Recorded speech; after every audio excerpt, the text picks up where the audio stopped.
So I was just watching the new Netflix series Another Life. It's got, I think it, Katie Sakharov is Sakov, Sikov. I don't know how to pronounce this name. It's difficult, and it's terrible. I apologize. Okay, we'll try this again. Katie Sackhoff is the name. Anyway, um, the woman who played Starbuck in the newest Battlestar Galactica series, which was a few years ago now. She was in, I think, Longmire recently, which was entertaining, although I didn't. I think I watched about a season and gave up because I just thought the concept was a bit silly having um, so many people die in a town that's supposed to be like tiny, that they're constantly saying this town is tiny, and yet every episode someone is dead, and it's not like a year later or something. Um, so, anyway, moving back to the series in question, it seemed interesting. I had high hopes for it. The good points about it, the visuals seem to be decent. The way they set things up, in terms of the plot, is good. I don't want to ruin too much of it, but basically it's about aliens coming to Earth and then people going out to find the aliens to try and get more insight into what their purpose is on Earth. And then things happen along the way because it's space. What does Netflix say about this show? It is. I'll see if I can show you. The show is suspenseful and exciting. I can tell you right now, it is not suspenseful and not exciting. It is intriguing. That is the only real draw for this show. Mature, aside from the swearing and the occasional gory death, I don't know. I would say it's pretty tame. Well, I mean, to its credit, it doesn't constantly have completely naked people or sex all the time or gore every minute of the episode like all the HBO series these days and everyone who wants to be the HBO series. Anyway, so before I continue just rambling, I'll try and think of what else is kind of key that's wrong with it or good about it. There are moments of action, but it's all shadow play. Say Stargate SG-1, there'll be like a gunfight, and you'll see the back and forth, both sides shooting, or both sides shooting simultaneously. Typically, it's just like someone shooting, something happening, not simultaneously. And even then, so it's not just like, just isn't action packed, let's say that. So that means it's heavily relying on the drama, which isn't impactful enough to be worthwhile. But it is, I would say, entertaining. If they can work out the tone issues, next season would be really good. If it gets that far, I mean, it sounds like Netflix is kind of, yeah. Anyway, so the big problems, character depth isn't there. It's for the main characters, it's not there as much as it would be nice, but there's enough to entertain you for that section. There's Katie's character, Nico, again, the captain. She's the person in charge of the mission. The wounded hero sort of character. That's basically her character, person who's in charge. It has depth though, which is good, with her relationship with her family and some of her history. Again, it's not necessarily gone into as much as would be good, but it exists, which is more than has been demonstrated with some of the other characters.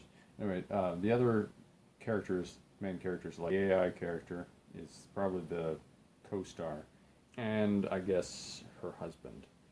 So I'll start with her husband then. So he's the dad, and he's taking care of her child once they leave, or once she leaves off on the long space mission. He is consistent in what his role is because he's a scientist and cares about his kid, and he does that. So that's well done. The problem is, it's like, if he doesn't like this reporter lady, it's one of those things that you shake your head at in a film, because it's like, why? Why would you do that? There's no motivation for you to risk your career. Functionally, what he ends up doing makes sense, but it's not set up well. It's just kind of like, oh, here's why I'm doing this, here you go. But not, they could have just done that or led up to it in some way. It would have been nice. Anyway, the AI character, it's a, basically the run-of-the-mill AI storyline. Starts out as an AI, catered to help a person, then is obviously very human AI, develops feelings, and blah blah blah. So it may be a trope, but he does a decent job of playing the role. He's always a little bit impassionate in expression, but again, was I think just a choice for the role, which makes sense. He does better than the android in Dark Matter in this sense, because she's supposed to be developing emotions as well, but always very stone-faced. It's just a little too pretendy in Dark Matter, and that always was a little bit of an annoyance with me. Again, I still enjoyed Dark Matter, all things considered. It did go downhill, though, moving back to this. Nico and her husband both have more focus, which is fine if they want to be the main characters. There's just a lot of characters, and they're not given much. There's a lot of time is spent on them, but no depth is put in. Part of that is because some of them die, which is a minor spoiler, but you also have no idea who and what. You know what? It happens. It's not really relevant to the plot. I'll just say that. That's part of the problem. So the character depth isn't there for the side characters. Again, the other characters, the biggest, like right away at the beginning of the series, it's just so edgy. And I use that in quotations because it's not edgy. It's basically very rounded edges. It's like they put them in there with the intent to be edgy, but without the execution, it's not. It's very fanficky because it's like so many token characters put in, again, just to be there, but they're not executed well, so like a dull edge. It's like having a very lumpy, like a really, really low grit sandpaper, like 4 grit sandpaper, where it's just a giant square with several large, just like that. Okay, sorry, getting distracted. Good parts about it, like I said, there is some intriguing bits. However, it's not impactful. The music is completely off the tone a lot of the times, so it'll have like a very upbeat tone when something very terrible is obviously about to happen, or there won't be music at all, and it relies heavily on the actors, who may or may not be very good at that.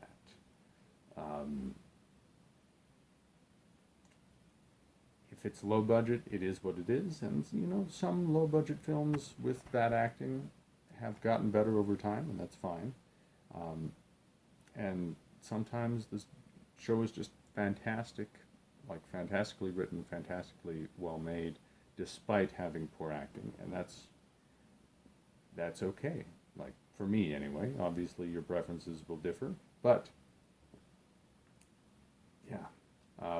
So it's not impactful. It's not very gripping. So when something like in the second episode or something happens, you're like, wow, this looks concerning, and then it just isn't. They can't build the tension, and that just continues throughout. If they fix that, it has the makings of a fantastic film or fantastic series, but it's just not there. When people die, like I said, it's not impactful emotionally or just in general. I mean, it's not saying that some of the deaths aren't gruesome and or intriguing in certain cases. It's just the same thing happened with the Hunger Games when the little girl died. It wasn't like they were trying so hard to make that impactful, but they weren't doing a good job.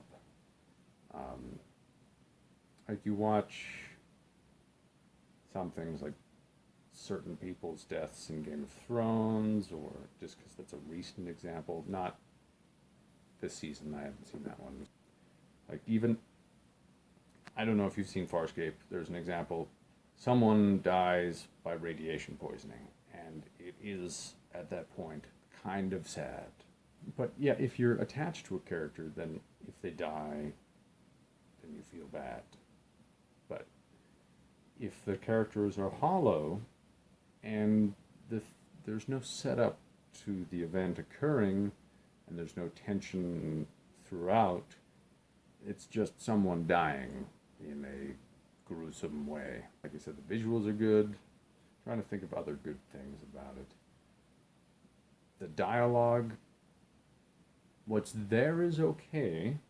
I'll say that. What's there is decent or good, but there's a lot left unsaid, and not like that you can read between the lines, but there's just a lot that people don't say that makes it kind of unbelievable. Like in group interactions, they'll say like one or two key lines, and then it's like, well, you would continue that conversation. Why aren't you? That's something that like Firefly did really well, is like in a group setting, having the writing down for, yeah, this seems like how people would interact on a daily basis if they were kind of like a close crew. It's definitely not there in this. And obviously, because they're a new crew, well, supposedly the crew was together beforehand, so the odd person out is Nico. Anyway, there's so many issues. Oh my gosh, like just the professionalism on the ship. It kind of hints that it's supposed to be a military vessel.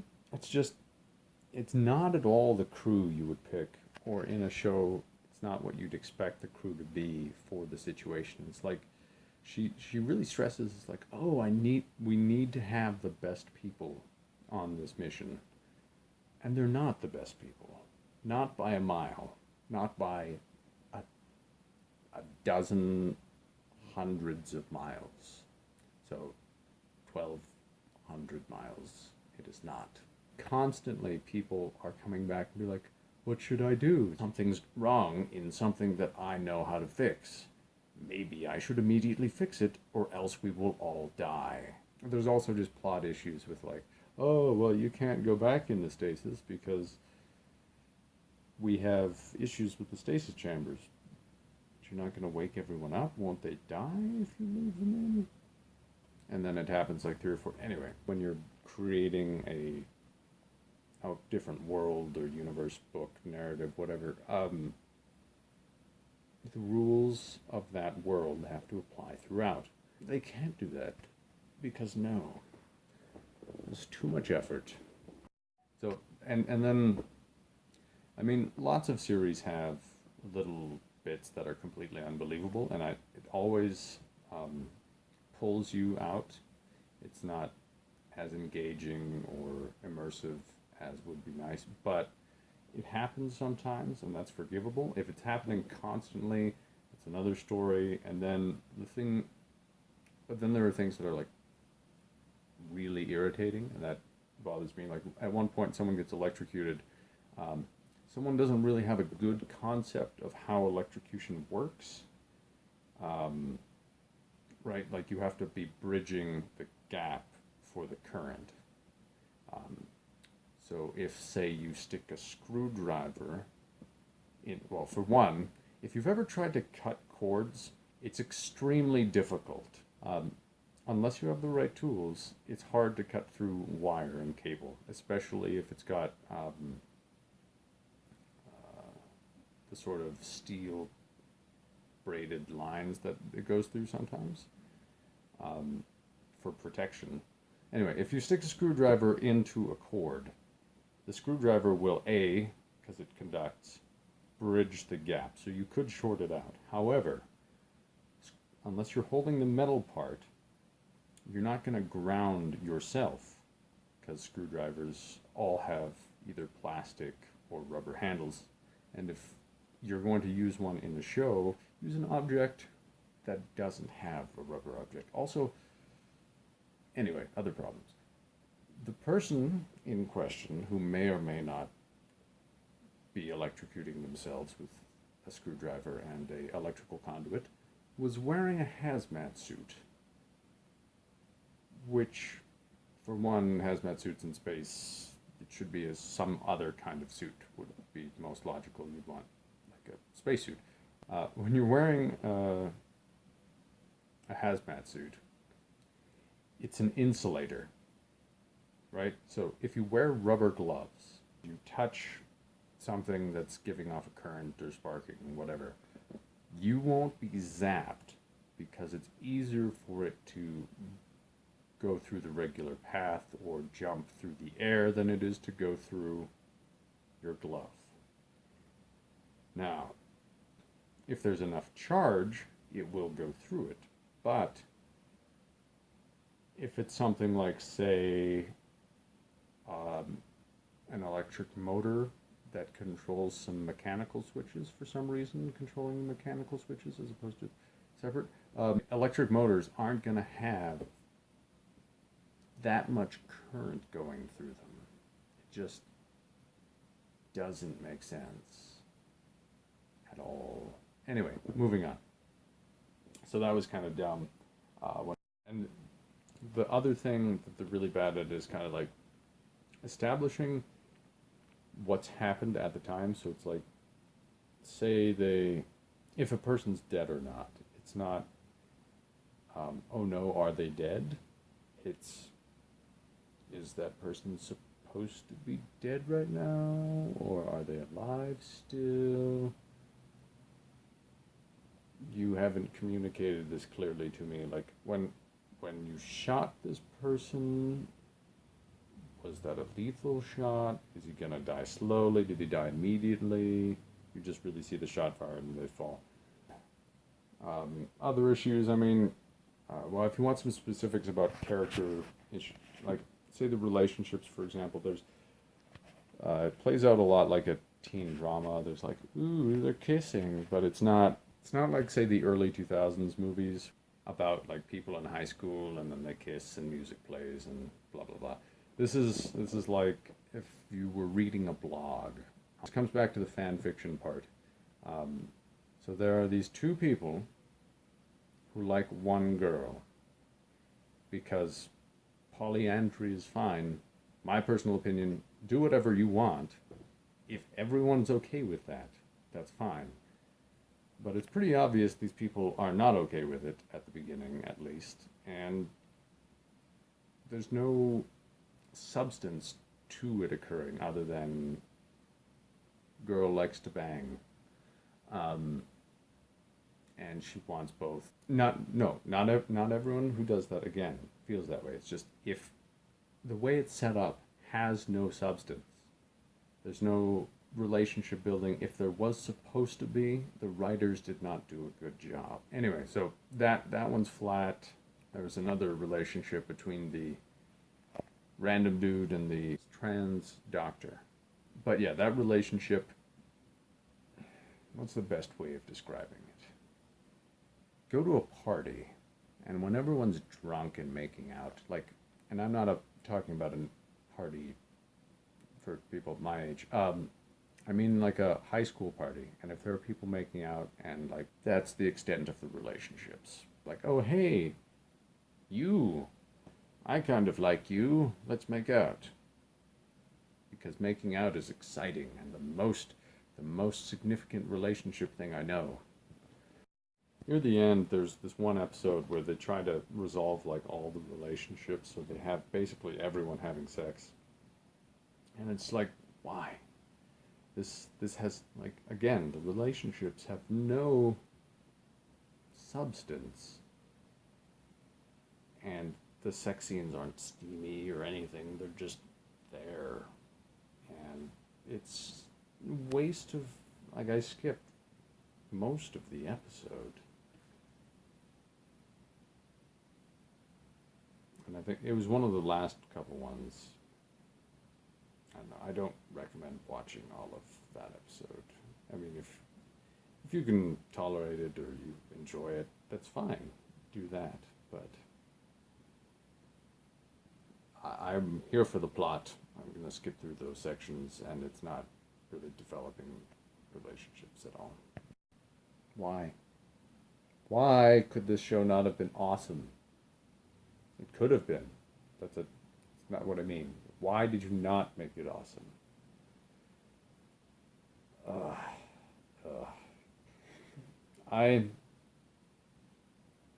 I have doubts they're gonna renew it, but if they do, and I hope they do, they fix the problems that are really holding it back. Until then, I kind of just want to rewatch old sci-fi series because I don't know of any good ones that are out right now that are running. Um, a bit of a break till we get season 4 of The Expanse. Yeah, I'm drawing a blank. I have no idea what else is out there. Oh, The Orville. That's up and down. I'll still watch that next season. It's just too few episodes, too far apart, and sure that'll work with the occasional series, bringing people back. But when you have, the more they do it, the less people are going to come back to watch an episode because you can only keep track of so many series before you forget about them, and you also in 8 to 13 episodes you can't necessarily get invested in it. Okay, that's it. It's it for my review. Watch it or don't, that's fine. But if you like the concept, give the series a try. The first episode, just push past the first episode. Don't skip it. And if what I've said doesn't sound like it's appealing to you, you're not going to be missing out on a lot. Season 2 comes out and it's fantastic. I'm going to be suggesting you watch it, even if it's not entirely to your taste. Fingers crossed something good comes out. Fingers crossed.